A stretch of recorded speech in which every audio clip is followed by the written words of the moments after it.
Hello, my name is Jack Grady. I'm a founder member of the Ox Mountain Poets based in Ballina, County Mayo.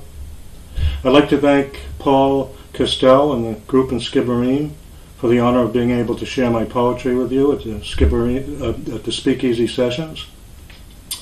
I'd also like to thank the Ballina Arts Center in Mayo for providing a base for the Ox Mountain Poets and for the many times it has hosted readings by the group. And I'd also like to thank Paul Fox of the Ballina Arts Center for recording this reading for me. The first poem I'm going to read is called Eucharist. It was published recently in October in the Honest Ulsterman. It's inspired by a poem by Vladimir Mayakovsky, the Russian poet, called Moonlit Night.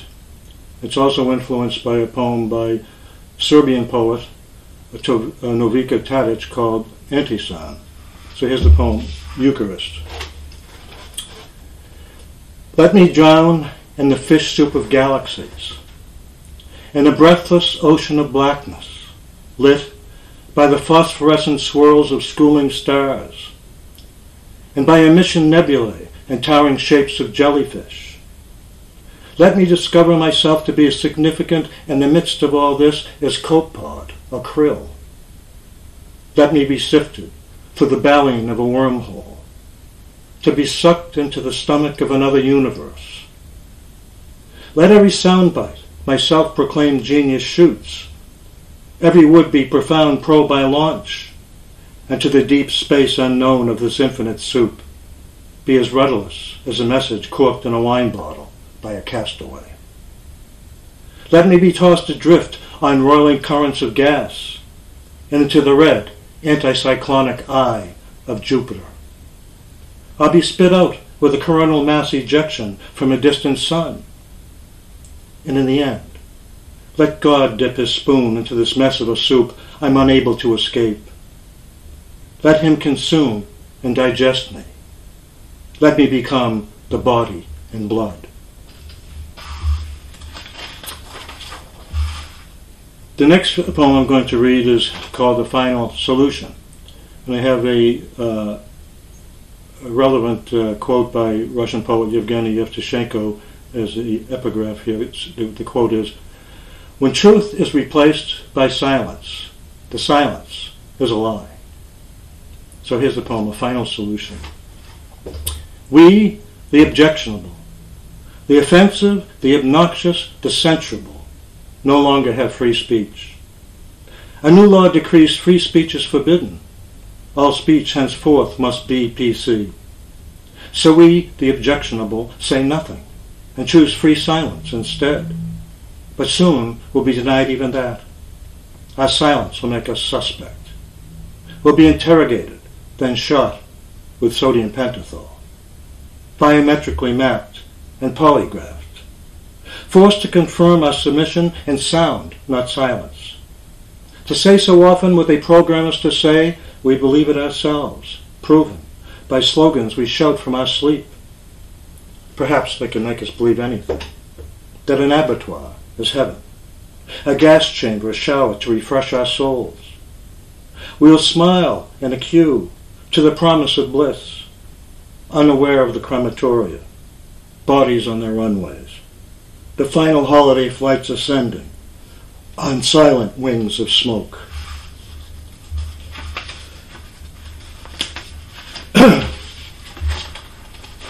The next poem I'm going to read is called, it's called Anno Domini 2019. Now this was inspired by a poem by Italian poet Salvatore Quasimodo called Anno Domini 1947. Salvatore Quasimodo was a Nobel Prize winning poet. He won the Nobel Prize in 1959. He lived through World War II in Italy in the aftermath and the sufferings of the Italian people in the years after the war, which inspired him to write a poem called Anno Domini 1947, which in turn inspired me to write this poem, Anno Domini 2019. Will the time ever come when the thundering of drums and the dirge behind coffins will end? When we are done with the wrecking of cities and with fists of iron plunging from above, with the pummeling of lives and with the splattering of blood, as on a toddler alone, terrified and crying, beside its dead mother and a photograph snapped, and a train station bombed out in China, or at a recent feast for a wedding without photos in Yemen, where everything but bones was annulled by drones.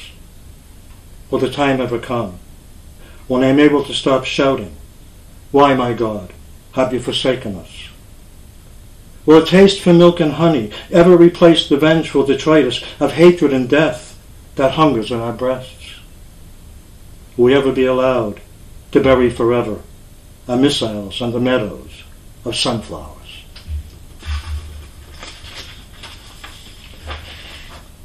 Now the fourth poem I'm going to read is called Spider. I watched you as you weaved your web, like a fisherman focused on mending his nets.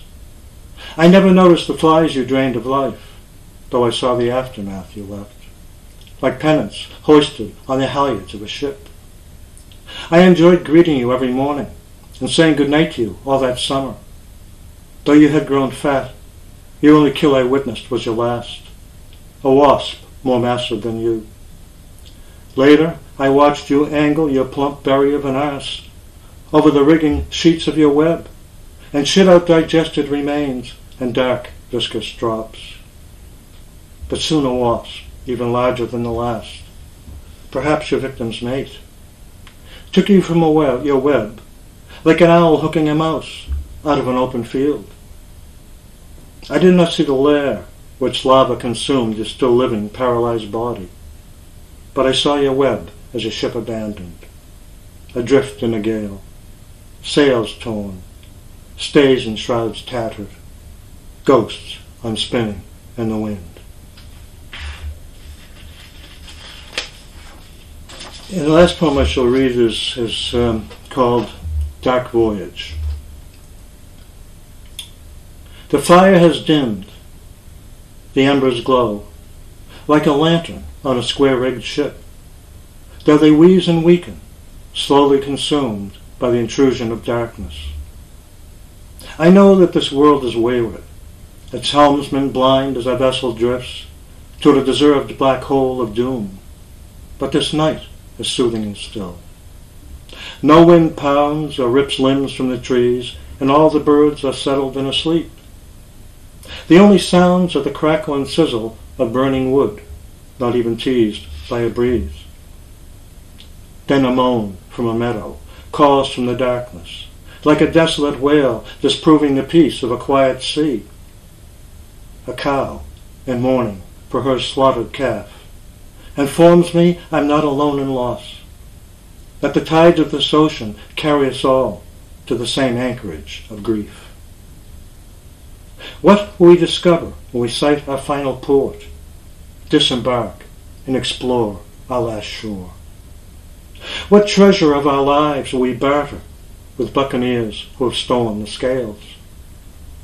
Will they grant our souls one chance on the balance for safe passage to heaven, not hell?